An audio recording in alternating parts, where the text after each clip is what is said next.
Hello and welcome to the fifth video in the free-to-play guide series. Today we will talk about how to refresh the Tavern quests. We will talk a bit about general resource management, specifically the 5-star shards.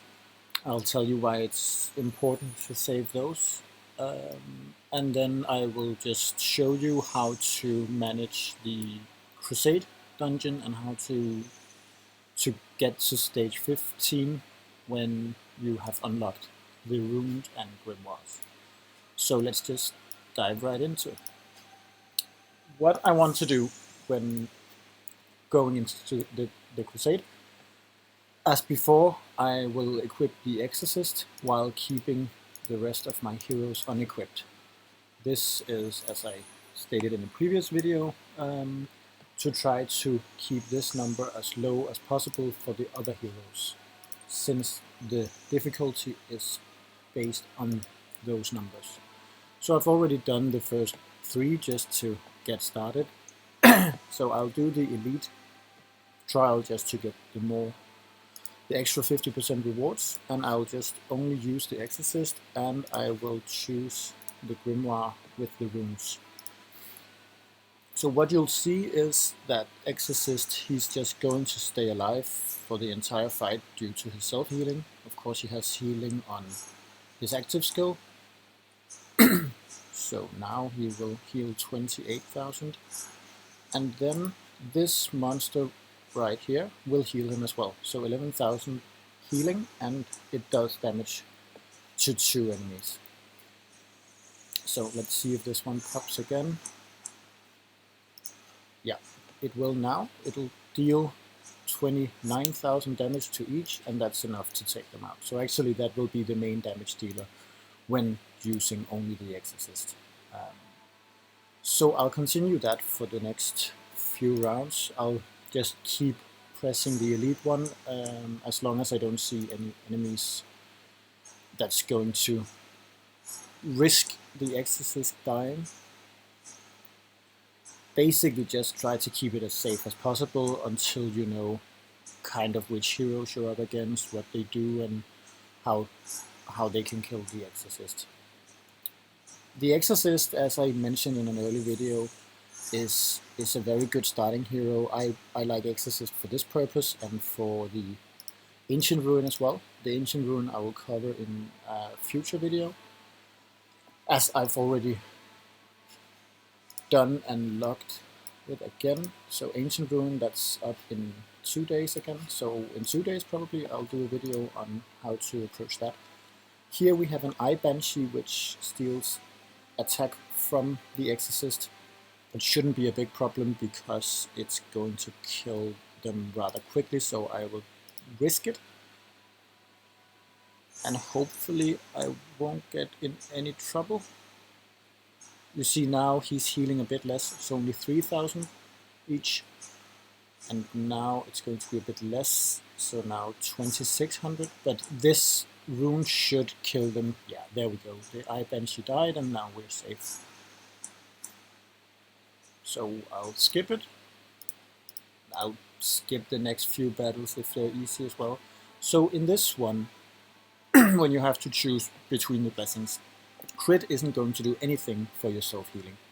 The damage decrease or the health decrease of the enemies is not very useful in my opinion. I would increase the max HP instead, as that scales with the monster or the grimoire as well. So that's what I'm gonna go for here. The damage immune is quite good as well, and also the attack buff is quite good. So here the Eye Banshee is only level 30, so should be fine. I'll skip it. And we're fine here. Once again, no big damage dealer, no one that steals attack, so once again we'll be fine. Let's see the next one. This can be dangerous. I'll show you why. So we go to Demon. This is one of the more dangerous heroes. It's because, well, first of all, there's the stun chance, which of course makes Exorcist unable to attack. That's not the big problem though. The big problem is this one. when an enemy is controlled, it deals 10% of its max damage or max HP against it. So every time Exorcist is crowd controlled, it's going to passively deal damage against it. So the crowd controlling heroes you have are, of course, the Doom Evocator. I believe these two have a stun chance, and that should be it. So I think I'll be fine. I'm going to risk it nevertheless, but let's just see how it goes. Then we can see once I get stunned, I'll play it slowly. So no stun yet. Still no stun. So far so good. And now this, there was the stun. Okay, the damage was, it's quickly self-healed, so I should be fine. And of course the Grimoire is going to deal damage against them as well, and the Exorcist is going to keep himself healed. So all in all, should be fine. But still, if he had more heroes crowd controlling and some attack steal, that could have been a dangerous one, but all good. Of course, this is just because it reached round 15, and I didn't kill him within the 15 rounds. The Exorcist will still be alive, I should see. And then the health of the enemy team will just be as it was in round 15. So that's how that works. Here I will go for the control immune, because that's what's potentially can fuck us up. Speed is nice in the later part of the game, but since all the heroes are going to be around level 100 now, it doesn't matter too much. So let's have a look. The Focalor, he does deal a lot of damage over the duration of the whole fight, but I think we'll be fine. Also, it's only level 60, so some of the passive effects he hasn't gained yet. But let's have a look. So we see I have a bleeding debuff here, and Focalor deals extra damage against bleeding, and that's why Focalor can potentially do a lot of damage, but he will only start to do that in the later rounds. Of course, now the Grimoire killed him, so he won't be able to do any more damage than just the bleeding effect that disappeared right there. So all good on that one. Hestia is dangerous in this wave. There's this guy who crowd controls. So what I will do is I will put Sorceress in front, equip her, and hope that she just wipes out the entire... I'll go with the normal one here, just to play it safe. The Exorcist in the back, Sorceress in the front. Hope that she gets below 80% health and then just wipes out the team in one go. So let's see. Okay, she will go below 80% probably. Nope. Yeah, there we go. And then hopefully she wipes it out. Close. Yeah, we'll be fine. And now we'll get the self... No self-healing, but anyway, it worked. Here we have no damage dealing hero, so unequip, of course not Hestia, the Sorceress. Unequip the Sorceress, go back in. Elite should be fine. Remove Sorceress again, Exorcist in front. Here I would say the max HP is the most important one. No real threat on this wave either, so of course what you need to be aware of is that the player level right here should be below 70, because as soon as they reach level 70 they can have a Grimoire as well, which might potentially be dangerous. This wave I'm not going to do in one go, probably because the Frost Gorilla has some healing, so I'll probably... okay. Not that much healing. So now we reach stage 15, and in stage 15, of course there's no wave after that, so I might as well just equip my full team. just to be as safe as possible. See, this one is the last one, just for the attack steal, that's why I'm using the low leveled one. So elite should be fine. There we go, and we are done. So that's how to do the 15 ways once you, the 15 stages once you have the monster, and then we'll buy some more of these just to get some rune upgrades. So what I've done this time is to get one of each, just to increase my damage in Void Invasion. I have dropped to 495, so I'll do a few fights just to make sure that I stay in the top 500. The way I'll be doing that is I will be fighting a ranger, and I believe this is a mage. This one will take the most hits because he's the first hero. So I will equip Hestia, which is my main PvE damage dealer. I will equip her with the best gear and the anti-ranger artifact. My secondary damage dealer is Bellona. She's already equipped with some of the best gear, and that's how I'm going to go with this fight. So,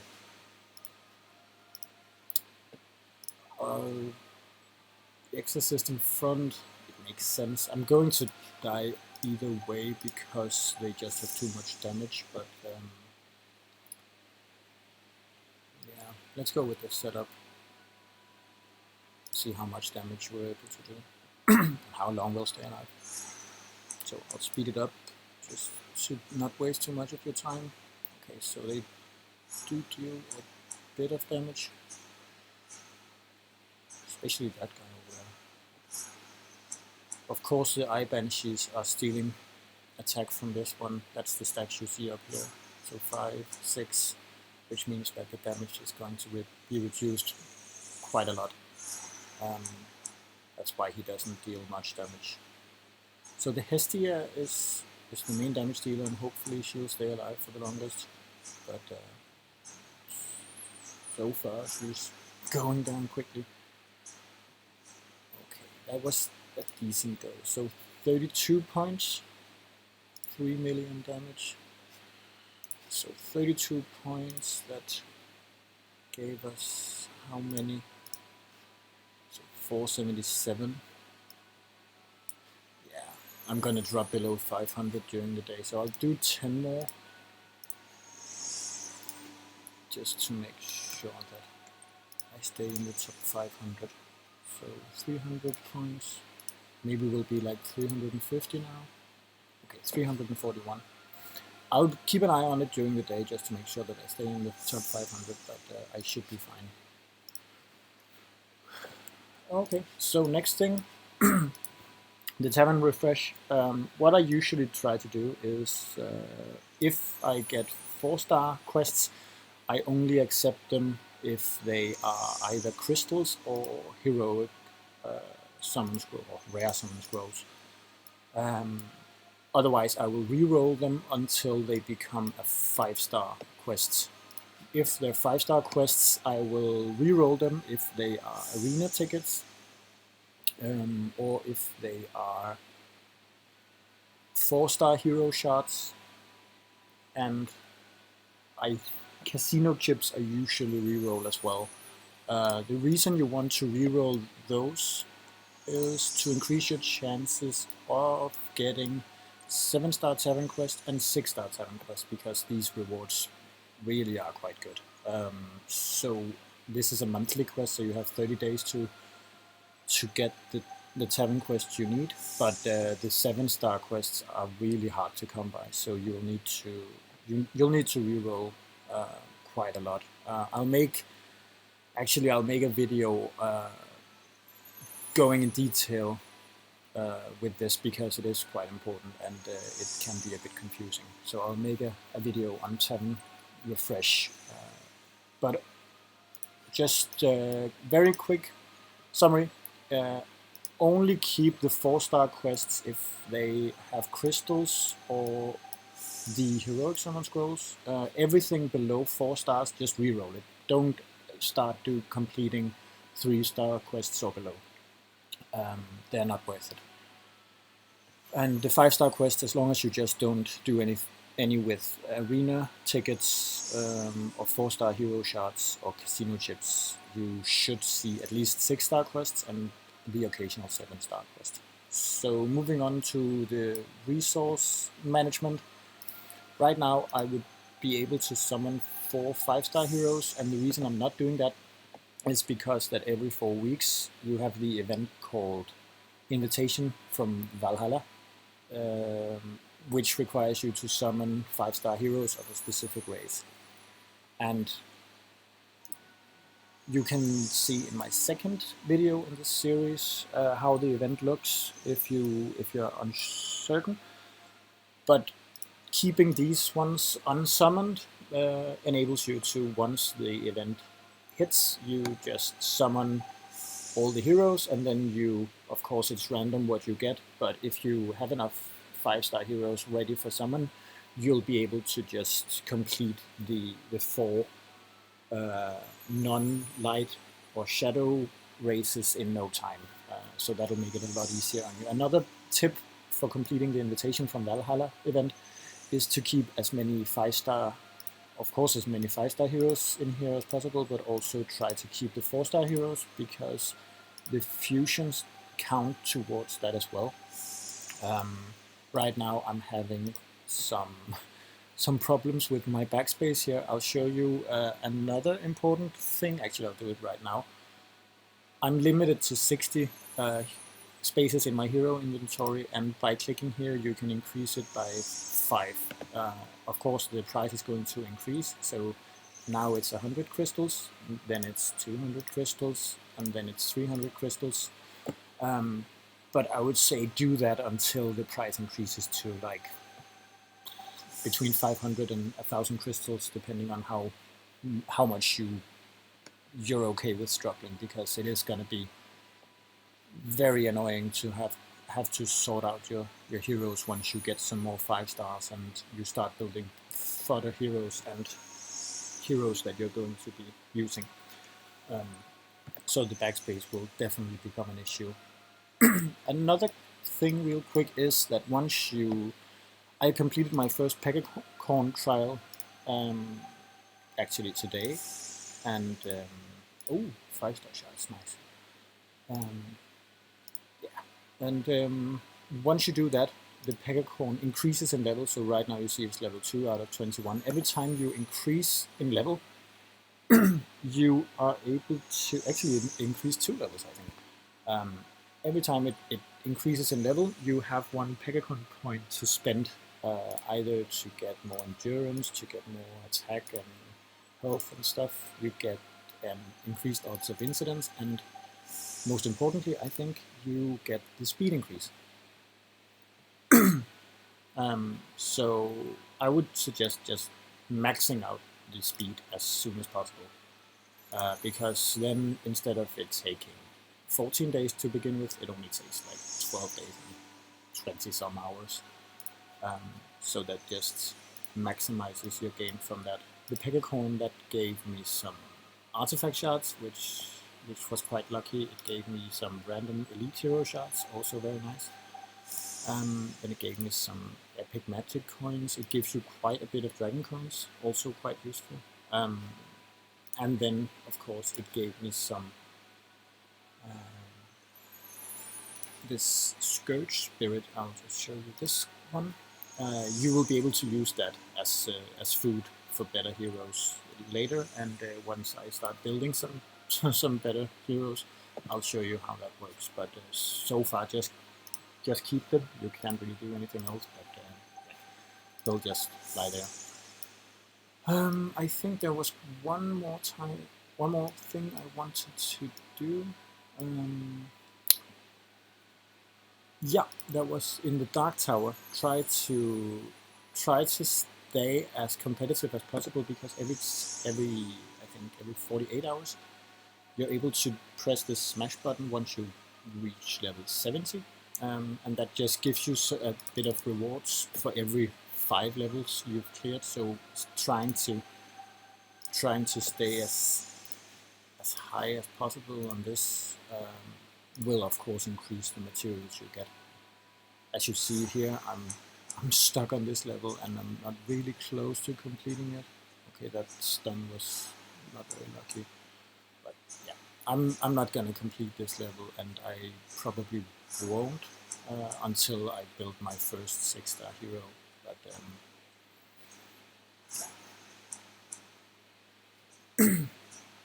as you see, very stuck. But I should mention that I'm stuck on this level, but I am ranked in, I think, the top 40.